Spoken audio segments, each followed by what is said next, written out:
এই মুহূর্তে সরাসরি চলে যাব তৃণমূল কংগ্রেসের সাংবাদিক সম্মেলনে। দেখিয়ে মাঠ থেকে বার করে দেবেন, ওনারা একা একা খেলবেন, ওসব হবে না।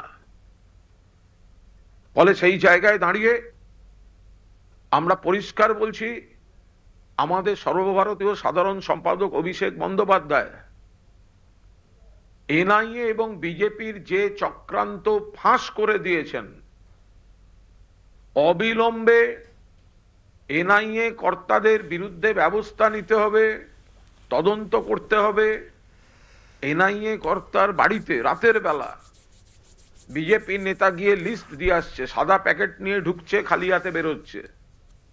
ফলে আগে অমিত শাহকে কৈফিয়ত দিতে হবে যে এনআইএর অফিসার সুপার তার বাড়িতে বিজেপির নেতারা গেছে কেন, কি ব্যবস্থা, কি তদন্ত হয়েছে।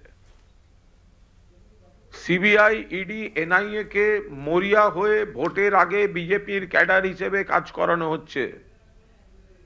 তৃণমূলকে বিজেপির বিরুদ্ধে লড়তে হচ্ছে না, বিজেপি নেই, কিন্তু তৃণমূলকে লড়ার জন্য সিবিআই, ইডি, এনআইএ এবং অন্যান্য সেন্ট্রাল এজেন্সিকে নামিয়েছে বিজেপি।